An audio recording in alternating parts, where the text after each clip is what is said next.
Only through here in southern New England, stretching through northern New England and heading all the way down to D.C., where we're seeing some impacts to travel by no surprise. De-icing the aircraft heading up toward Manchester, but we're seeing ground delays heading all the way down to D.C.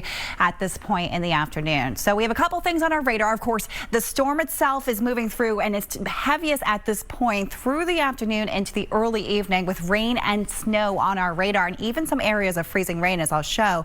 Next threat is bitter cold settling in for Friday morning. Sub-zero wind chills can't be ruled out, and there's potential for a wintry mix this weekend on Saturday, but it looks like it's going to be a glancing blow. Let's get through today. We have the storm in place, and really all of us feeling the impacts in some form. We have rain as you move into southeastern Massachusetts, but I want to direct your attention to this area of pink.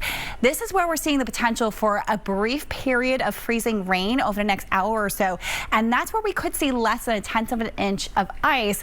This is not looking to be much in terms of the ice amounts. However, it's enough that we could see some slick travel for another hour or so before that flip over to pure rainfall and as temperatures increase. So this is not a concern for Boston. We're sitting at 36 in Boston. But as you go from Norwood right along 95, 128 up into Medford, moving up toward Beverly, temperatures are below freezing. So with this transition from snow to rain, a brief period of freezing rain is something we're watching for. And I want to take you into southern Worcester County. We're seeing some indications of that freezing rain as well. Moving into the Blackstone Valley, it is pure snowfall and a heavy snowfall from Worcester north.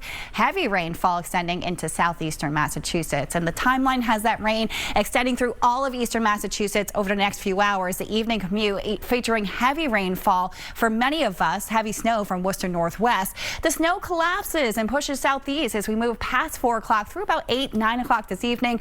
At 10 to 11, the storm is winding up and moving on out of here, but we could see a few snow showers on the back end, leaving us with a slushy coating to 2 inches away from the coastline. At the coast, it's rain. Looking at about 2 to 4 from Groton right down toward Worcester. Could see closer to 4 to 8 inches in the northern Worcester Hills. Rain as you move down toward 95 south and east. But a big component to the storm is the temperature outlook that plays with how heavy the snow will be. Let's get over to meteorologist AJ Burnett with a close look at that. And you know what? Before we get there, Kellyanne, I do want to point out, I just took a look at the traffic computer. We'll take that full for you. You were pointing out the temperatures close to or just below freezing with rain, and we're getting a lot of accidents being reported, 128 and 495 in particular. So there may be some, there probably are some slick spots out there. If you are heading out in the next hour or two, just be very, very careful heading on those roadways. All right, let's go over to the weather computer right now. I do want to take you to an idea of what this snow is going to be like when you're trying to clean up. This is going to be a heavy, wet, pasty snow. Even if you just get a coating to an inch, it's going to load up that shovel and be difficult to move. It gets maybe just slightly less heavy and dense up through like Orange, southern New Hampshire, back into Vermont, but this is still going to take a lot of energy to kind of get through. This is the kind where if you don't have a really, really good snowblower, it might clog the chute there. So just kind of keep that in mind. All right, now wind is the other component with this storm. We're going to be looking at those winds kicking up as we head on into the evening and overnight time frame. Could gust as high as 25 to as much as 35 miles per hour. Outside chance we hit 40, but it's going to be enough to maybe blow some of the ornaments around that you might have put out for the holidays. So another component to kind of keep in mind. And Kellyanne, now you're going to tell us that it's going to get really cold after this moves through, yes? Yeah, so a little cooler tomorrow, a little bit of a breeze, but the wind dies down.